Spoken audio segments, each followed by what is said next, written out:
Hello and welcome to the formal review. Today, we will be looking at the 2019 film, The Reign of the Supermen.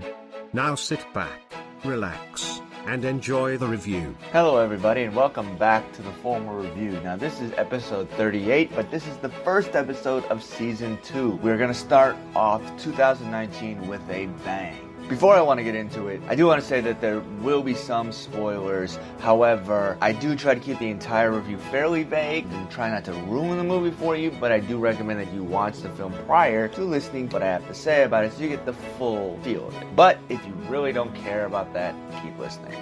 So Reign of the Supermen is an animated superhero film by Warner Brothers Animation and DC Entertainment. It is the direct sequel to the 2018 animated film The Death of Superman, which both of them are based on the comic book of the same name. It is the 13th film in the DC animated movie universe and the 33rd film in the DC animated original movies. This film was directed by Sam Liu and written by Tim Sheridan and Jim Craig. It stars the voices of Jerry O'Connell, Rebecca Romijn, Rainn Wilson, Cress Williams, Babak Fabian, Cameron Mohagan, Jason O'Mara, and Rosario Dawson. Now some of you may be wondering why I look at this film and why I think it should be added to the review list. It's because one, it is a comic book movie and I love DC animation. I think that they do an extremely good job when it comes to their animated films. And for those who are questioning if this movie actually did get a theatrical release, it did on January 13, 2019. It was a limited Phantom event, but for most people this movie was released on Blu-ray and digital on January 15, 2019.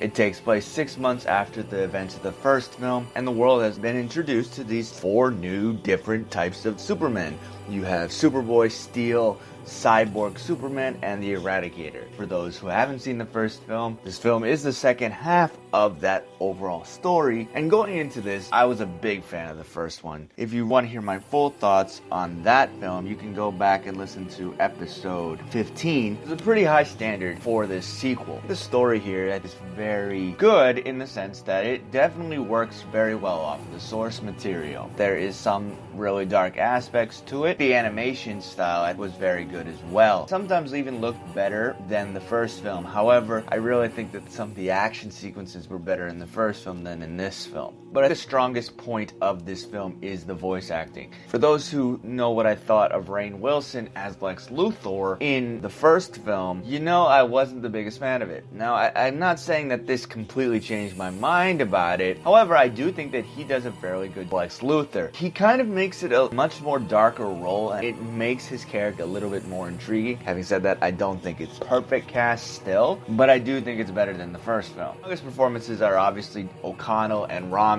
playing Superman and Lois Lane respectively. I think that they have very good performances. You could really push them forward with being the traditional voices of these characters. And that's one thing I really enjoyed about the original DC animated films and also DC animated TV shows, is that they kept the same actors. And this is something I really hope they do continually with these two, because I think they do a fantastic job here. Even O'Connell, who's in this film only a little bit, he does a very good job. But the really strong point is Lois Lane. I love where her character goes. I love the emotion that she shows. Losing this person, there's so much drama that goes into her character, and her character is extremely well written. My main issues with this film, however, is that I really don't think it has really any character to grasp onto as the hero or heroine of the story, whereas in the first film it really builds up the character of Superman. It has these 4 characters and they're really trying to juggle all of their backstories, but I don't think it manages them very well, mainly because it really tries to focus on comedy. That doesn't always work when a film like this is trying to be more of an action type of movie, so it doesn't work as well all the time. This film really cuts down on certain characters' backstory because it only can try to focus on one of the 4 new Supermen. The Eradicator is pretty much used as he's needed and not really focused on who he was. It's rushed and everything about him.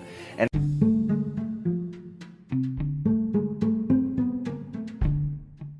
Voting isn't just going to the polls anymore on Election Day. Options like early voting, mail-in voting, and ballot drop boxes are available to more voters and are growing in popularity. How to Vote is a tool created by Democracy Works, and it breaks down the options your state offers by forecasting a ballot, empowering you to decide where and when to vote. Democracy works best when we all vote, but misinformation and confusion about election procedures have resulted in low voter turnout. How to Vote takes the guesswork out of the voting process. It is easy to use and helps folks from all over the country overcome many of the process barriers to voting. It is committed to helping you vote no matter what. You can use the How to Vote tool to sign up for election reminders, see what's on your ballot, get step-by-step assistance requesting your mail ballot, explore your options for returning your mail-in ballot, check your voter registration status, and find your local polling site, and make sure that you have an appropriate ID to bring with you. Decide when and where you'll vote this year at howto.vote.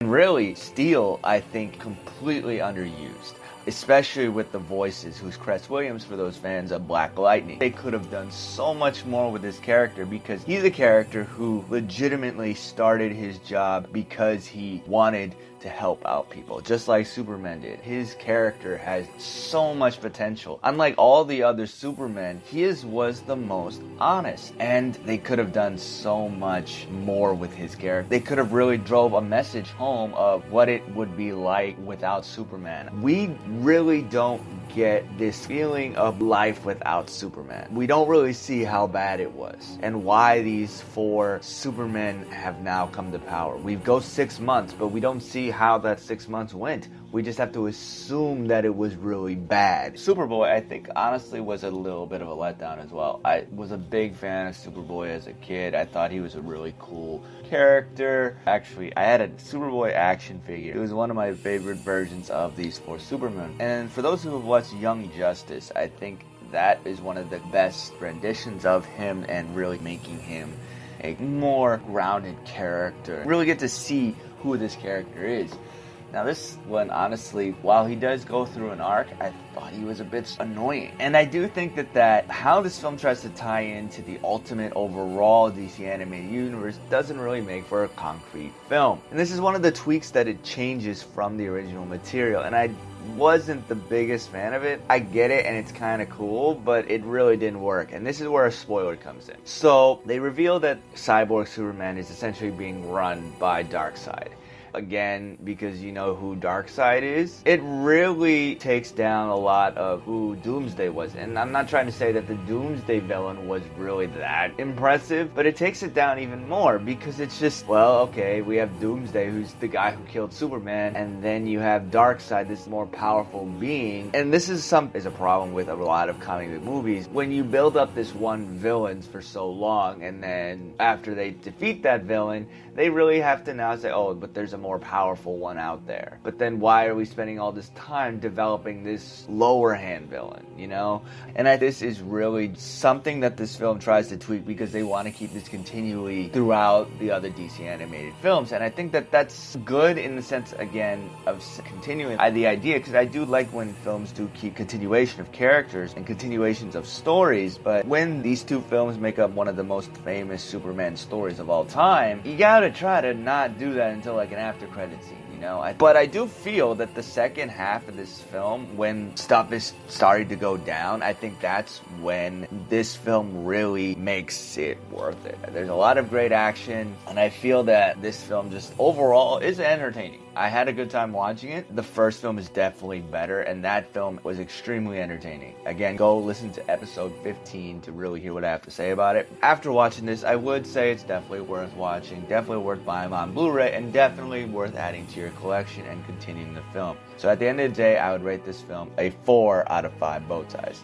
And let me know what you thought of the film. How do you think it compared to the first film? Hit me up on social media. My URL's all the same. It's at The Formal Review. I'm on Facebook, Twitter, Instagram. You can also check out Box Office Buzz. I do some retrospective reviews on there. You can hit them up for pretty much any type of multimedia news. You have movies, music, video games, TV shows, everything. I want to thank everyone for tuning in once again. I really appreciate everyone listening. I really do this for you all. Seeing the amount of people who listen, it really does lift my spirits. I wouldn't be doing this if you all weren't listening. And so I really thank thank you all for supporting me in that nature. And for those who want to support on a financial basis, you can go to anchor.com/the-formal-review and click support this podcast. Now, as with all reviews, there is music in the background. I do this just to bring you back into the scene of the film because I think that music is a big part of the film. Now, I do not own the rights to this music.